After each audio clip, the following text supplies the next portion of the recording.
Hi friends, welcome to our channel. ఈరోజు ఈ వీడియోలో తెలంగాణ రాష్ట్ర కాంగ్రెస్ ప్రభుత్వం తెలంగాణ ప్రజలకు కల్పించే అవకాశాలను, సౌకర్యాలను, ప్రజా సంక్షేమ పథకాల గురించి మాట్లాడుకుందాం.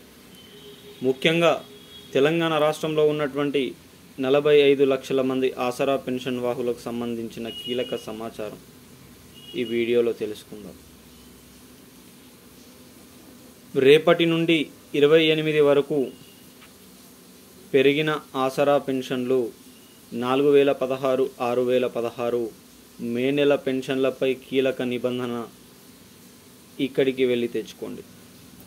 దీనికి సంబంధించిన పూర్తి సమగ్రమైన సమాచారాన్ని ఈ 5 లేదా 6 నిమిషాల వీడియోలో మీ ముందుకు తీసుకొని రావడం జరుగుతుంది. కావున ఎవరైనా మొట్టమొదటిసారిగా మన ఛానల్ని చూస్తున్నట్లయితే చూసిన వెంటనే లైక్ చేయండి, అదేవిధంగా షేర్ చేయండి, అదేవిధంగా కామెంట్ చేయండి, అదేవిధంగా సబ్స్క్రైబ్ చేసుకొని బెల్ ఐకాన్ ఆన్లో పెట్టండి. మీరు లైక్ చేయడం వల్ల మన వార్తాపత్రిక లేదా మన న్యూస్ ఛానల్ నుంచి వచ్చే ప్రతి ఒక్క అప్డేట్ నోటిఫికేషన్ రూపంలో రావడం జరుగుతుంది. ప్రతి ఒక్కరికి షేర్ చేయండి. తద్వారా ప్రతి ఒక్కరూ దీనికి సంబంధించిన పూర్తి సమగ్రమైన సమాచారాన్ని తెలుసుకునే ఆవశ్యకత నెలకొంటుంది. మీకున్న సందేహాలను కామెంట్ రూపంలో వ్యక్తీకరించండి. తద్వారా ప్రతి ఒక్కరూ దీనికి సంబంధించిన సరైన వివరాలను ఇచ్చే అవకాశం ఉంటుంది. ప్రతి ఒక్కరూ సబ్స్క్రైబ్ చేసుకొని బెల్ ఐకాన్ ఆన్లో పెట్టడం వల్ల 2 తెలుగు రాష్ట్రాల నుంచి వచ్చే ప్రజా సంక్షేమ పథకాలు, కేంద్ర ప్రభుత్వం నుంచి వచ్చే ప్రజా సంక్షేమ మార్పులు పథకాలు ఎప్పటికప్పుడు సమయానుసారంగా, నిర్దిష్టానుసారంగా సంక్లిష్టమైన సమాచారంతో మీ ముందుకు తీసుకొని రావడానికి ఎల్లవేళలా ప్రయత్నం చేస్తూ ఉంటాను. ఇక వివరాల్లోకి అయితే వెళ్ళిపోదాం. రేపటి నుండి ఏప్రిల్ నెల ఆసరా పెన్షన్ల పంపిణీ జరగబోతున్నట్లు సమాచారం. జిల్లాలకు అనుగుణంగా, జిల్లా పరిస్థితులకు అనుగుణంగా ఈ ఆసరా పెన్షన్ల పంపిణీ జరగబోతా ఉంది.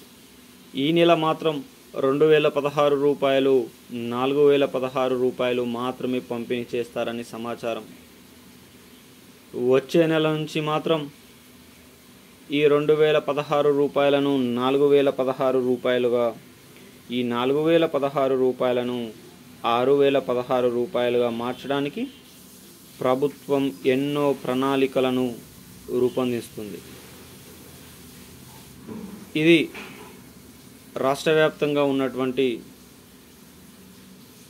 ఆసరా పెన్షన్ వాహులకు శుభవార్తగానే చెప్పుకోవచ్చు. ఇక మే నెల ఆసరా పెన్షన్లపై కీలక నిబంధన. ఈ ఏప్రిల్ నెల ఆసరా పెన్షన్లు జనవరి, ఫిబ్రవరి, మార్చి ఈ 3 నెలల్లో ఎక్కడైనా పెండింగ్లో ఉన్నట్లయితే వాటిని ఏప్రిల్ మాసంలోనే ప్రభుత్వం పంపిణీ చేసి, ఈ ఏప్రిల్ నెలలో పెరిగిన ఆసరా పెన్షన్లను లిస్టులను తయారు చేసి మే మాసంలో 4016, 6016 రూపాయలు అందించడం జరుగుతుంది.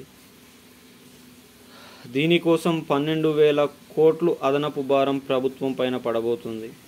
మరి దీన్ని బాండ్ల విక్రయాల ద్వారా సేకరిస్తారా, లేక ప్రభుత్వం వేరే ఏ బ్యాంకు నుంచైనా అప్పు తీసుకుంటుందా అనే దానిపైన ఇంకా ఆర్థిక శాఖ ఎలాంటి ఆమోదం తెలిపట్లేదు. అదేవిధంగా రాష్ట్రంలో రైతు బంధుకు సంబంధించి డబ్బుల పంపిణీ కార్యక్రమం పూర్తయిపోయింది. రైతు భరోసాకు సంబంధించిన డబ్బుల పంపిణీ కార్యక్రమం,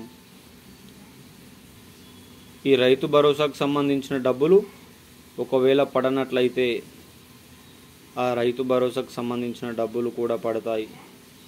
అదేవిధంగా రైతు రుణమాఫీకి సంబంధించిన డబ్బుల పంపిణీ కార్యక్రమం కూడా పూర్తి కాబోతుంది. అదేవిధంగా దళిత బంధు, మహాలక్ష్మి, ఇందిరమ్మ ఇల్లు, అదేవిధంగా ఉచిత బస్సు ప్రయాణం, ఉచిత కరెంటు ప్రయాణం, ఉచిత విద్యుత్, ఉచిత గ్యాస్ సిలిండర్లు, ఇలా ఎన్నో మహా సంక్షేమ పథకాలు అందించిన తెలంగాణ రాష్ట్ర కాంగ్రెస్ ప్రభుత్వం అత్యంత త్వరితగతంగా పెరిగిన ఆసరా పెన్షన్ల పైన కూడా ఆమోదం తెలియజేస్తారని చెప్పడంలో ఎలాంటి నిస్సందేహం అయితే లేదు. వీడియో నచ్చినట్లయితే మిత్రులారా చిన్న లైక్ చేయండి, చిన్నగా సబ్స్క్రైబ్ చేసుకోండి, బెల్ ఐకాన్ ఆన్లో పెట్టుకోండి. మీకు సదా ఉపయోగపడే సమాచారాన్ని అందిస్తానని తెలియజేసుకుంటూ ఈ వీడియోని ముగిస్తున్నాను.